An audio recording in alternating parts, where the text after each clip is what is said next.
கோர்ட்ல இன்னைக்கு என்ன சார் கேஸ்? இவ்வளவு பரபரப்பா இருக்கு. கடத்தலுக்கு உடந்தையா இருந்த ஒருத்தன் போலீஸ்ல சரணடைஞ்சிருக்கான். அவனை நீ கோர்ட்டுக்கு கொண்டு வர்றோம். அவன் சாட்சி சொல்றது மூலமா பல பெரிய மனுஷங்க கைதாவாங்கன்னு நினைக்கிறேன். அவனை எப்ப சார் கொண்டு வர்றாங்க? அதோ வேன் வருது.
துப்பாக்கியை கீழே போடு. அந்த பக்கமா போ. குழந்தை குழந்தை ஐயா, குழந்தையை காப்பாத்துங்க ஐயா, குழந்தை ஐயா, குழந்தையை காப்பாத்துங்க ஐயா, குழந்தையை காப்பாத்துங்க.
என்னயா தினகர் சாராண்ட குத்து வாங்கினியா? அதான் இந்த வேகத்துல வந்து விடுற. பார், இந்த நாற்காலிய பத்தி உனக்கு தெரியாது. ஒழுங்கா உண்மையை சொல்லிடு. யோ, என்ன முறைக்காதியா? நான் புள்ள குட்டிக்காரன். சாரே வந்துட்டோம்.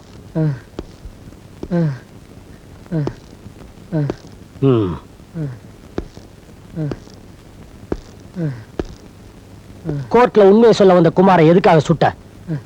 உன்னை யார் அனுப்பிச்சு வச்சது? சொல்டா. நல்ல சிவம் மைக்கேலா சர்மாவா? நாயே, நீ ஒரு கைகூலின்னு எனக்கு தெரியும்.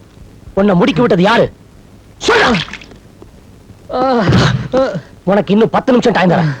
அதுக்குள்ள நீ உண்மையை சொல்லல, உன்னை நானே சுட்டு கொண்டுவேன்.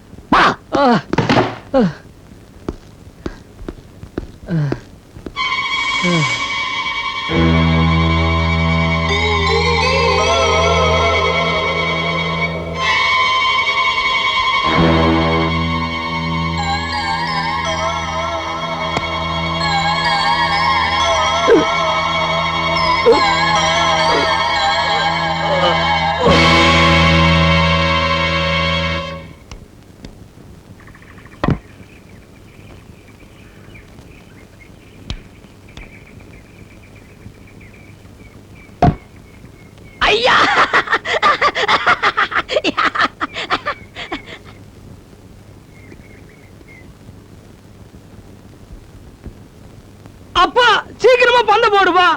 இருடா ஞானம், அப்பாவுக்கு வயசாகி போச்சுல்ல, கொஞ்சம் ரெஸ்ட் எடுத்துக்கிறேன். நல்ல சிவம், காரியம் சக்சஸ். கோர்ட்ல உண்மையை சொல்ல போன குமார நம்ம ஆளு மேத்தா சுட்டு கொண்டுட்டான். Very good. மேத்தா எங்க? ஆண்டவரே, அவனும் போய் சேர்ந்துட்டான். இன்ஸ்பெக்டர் தினகர் மேத்தாவை அரெஸ்ட் பண்ணி உன்னை அனுப்பிச்சது யாருன்னு கேட்டு டார்ச்சர் பண்ணிருக்கான். வேற வழி தெரியாத மேத்தா சைனைட சாப்பிட்டு போய் சேர்ந்துட்டான். பாவம் மேத்தா நம்ம கிட்ட ஒரு நன்றி உள்ள நாயா இருந்தா நம்ம கிட்ட இருக்கிற நாய்கள்ல சிலதுக்கு நன்றி இல்ல.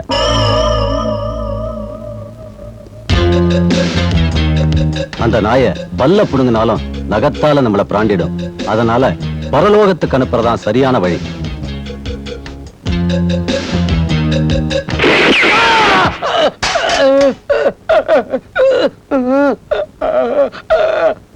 குமார போலீஸ்ல சரணடை சொல்லி இவன் தான் ஐடியா கொடுத்திருக்கான். குமார புதைக்கிற இடத்துலயே இவனையும் புதைச்சிருங்க. நமக்காக செத்து போன மேத்தாவோட பொண்டாட்டி பாவம், அவளுக்கு ஏதாவது பணம் கொடுக்க ஏற்பாடு செய்யணும். கல்யாணம் ஆகி 1 வாரம் தான் ஆச்சான். அப்படியா? பாவம், கல்யாணம் ஆன 1 வாரத்திலேயே அவ தனியா படுக்கூடாது. ராத்திரி இங்க அழைச்சிட்டு வந்துருங்க.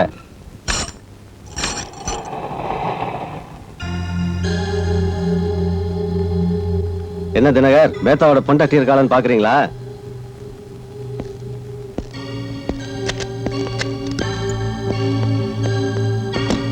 ஆமா, எதுக்காக அவளை தேடுறீங்க? புரியலையே. அவன் மூலமா ஏதாவது ஆதாரம் திரட்டி நம்மள உள்ளத்துல பாக்குறாரு. தினகர், மேத்தாவுடைய பொண்டாட்டி இப்ப எங்க கஸ்டடியில் தான் இருக்கிறா. உங்களுக்கு கிடைச்சிருக்கிற காக்கி சட்டையை வச்சு பிக் பாக்கெட்ட பிடிங்க. யாராவது ஊர்வலம் போனாங்கன்னா அவங்களுக்கு பாதுகாப்பு கொடுங்க. அதை விட்டுட்டு எங்களை அரெஸ்ட் பண்ண பாக்குறீங்களே. உங்க 3 பேரையும் இப்பவே சுட்டு பொசுக்கிடுவேன். ஆனா இந்த காக்கி சட்டையை போட்டுட்டு இருக்கிறதுனால சட்டத்தை வச்சு உங்களை தண்டிக்கணும்னு நினைக்கிறேன்.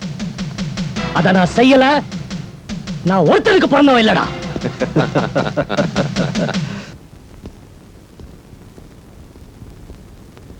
உமா, காஃபி எடுத்துட்டு வா. டாடி, பிரியா பாப்பா, இன்னைக்கு நான் நல்ல பிள்ளையா ஸ்கூலுக்கு போயிட்டு வந்துட்டேன். ஸ்கூல்ல என்ன சொல்லி கொடுத்தாங்க? A for apple, B for boy. அப்படியா? இந்தாங்க, மாமா கிட்ட இருந்து லெட்டர் வந்திருக்கு. என்ன எழுதிருக்காரு? வழக்கம் போல உங்க தம்பி பிரச்சனை தான். என்னவா? வேலைக்காக இன்டர்வியூக்கு போன இடத்துல லஞ்சம் கேட்டாங்கன்னு யாரோ ஒரு பியூனை போட்டு அடிச்சிட்டாராம். போலீஸ்ல அரெஸ்ட் பண்ணி அப்புறம் ஜாமீன்ல எடுத்துட்டாங்களாம். ஊர் பூரா ஒரே சண்டை சச்சரவான். ஊர்ல எந்த திருவிழா நடந்தாலும் இவர் தான் போய் முன்னாடி நிக்கிறாராம்.